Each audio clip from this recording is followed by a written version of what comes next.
Welcome to today's episode of Because I Can. Today I'm here to share my thoughts as always. Is it okay for you to leave your single friends behind when you get married? Or you guys should still be buddies as always? I've heard a lot of stories about friends coming to their married friend's house and causing them pains and causing them, as in some of them are the reason why most couples are divorced today. Some of them are the reasons why some women just feel like they have this resentment for their husband. You don't want to be that kind of person. You don't want to be that kind of person at all. You are a friend. Do you know what friendship means? For me, my opinion, after the bond of a mother and child, the next bond is supposed to be for sisters, for friendship. Friendship is a beautiful thing, trust me. Friendship is so satisfying. You know when they say soul sisters, that is what friendship is supposed to be. It goes both ways. I should be a friend that you want, and you should also be a friend that I want. You should not be that person that you see, you should be a value adder, a joy giver. Someone that when you leave a place, you're gonna be missed. You're not supposed to go visiting your married friends and cause that person so much pain. Some of these friends, when they come to your house, you become so insecure. You become so worried. You are so restless. You can't even step out without being like, oh, what's gonna be happening in my absence? It shouldn't be so. It should not be so. Sometimes when we get married, we lost touch with reality. Like we're so carried away by being a wife and a mother. We don't even know what is happening out there. Some of those wives lost themselves totally. But when you have a good friend that step into your house, they like remind you of who you used to be. Babe, you cannot live yourself like this. You got to step up. Those are the kind of people that we need in our homes. A home that our kids will be longing for you to come back. A home that our husbands will be asking, oh, I haven't heard you spoken to this person in a long time. I hope you guys are good. Those are the kind of friends that we want in our homes. It's not the kind of friend that comes to my house. Step into my house, look around and say, wow, in her mind, this is a very beautiful home. I should be the one here. Why is it not me? And you begin to scheme. You begin to look for every opportunity to get close with the husband of your friend. I'm not exonerating men here, or like I'm not saying the fault is from a woman alone. And husbands, you should not be that kind of husband that will be running after your wife's friend. No. You shouldn't be that kind of husband. And we pray that the Lord will not give us those kind of husbands.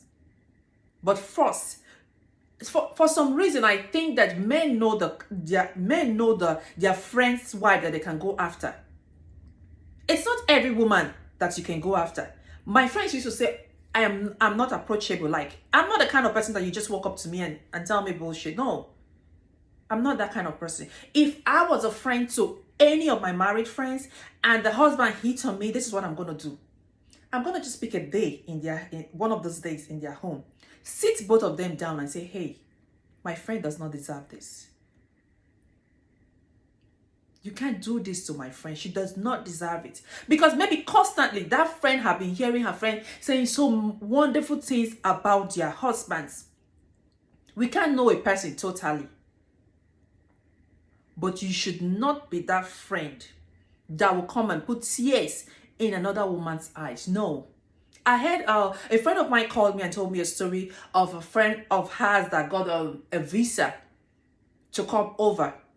And she said, she called her, she's like, oh, I got a visa, I'm coming over to your state or whatever. And she said, oh, come live with me.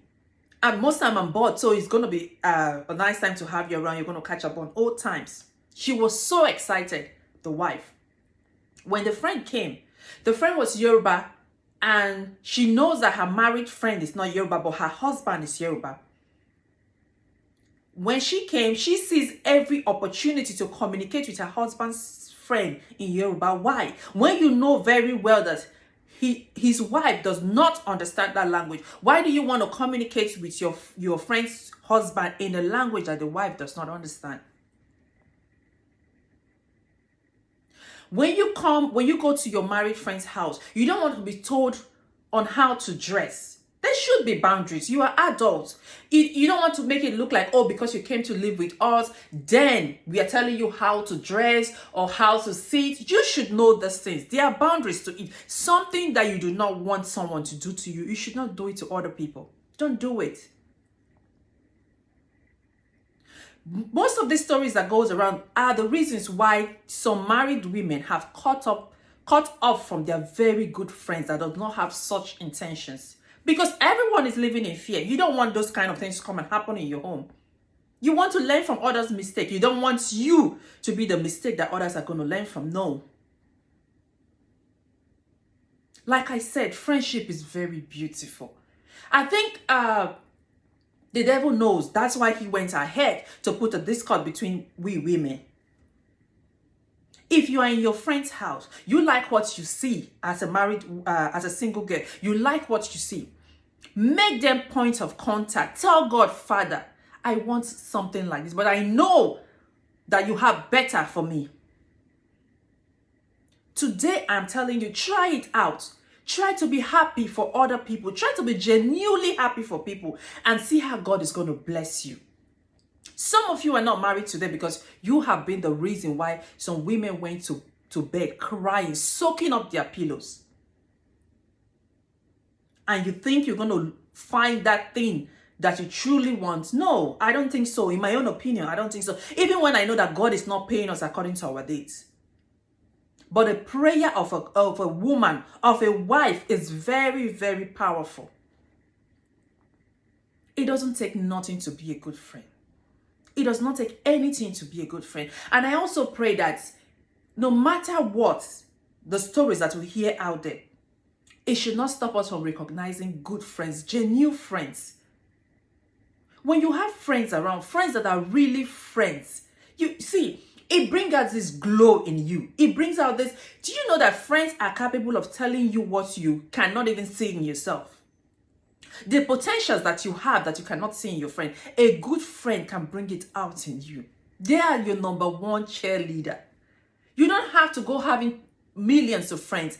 Just look for that one friend that say, I got you, sis. I'll always be there for you. Be that person that make people happy. Be that person that when you step out, they will miss. Have a nice day and God bless. Thank you for watching.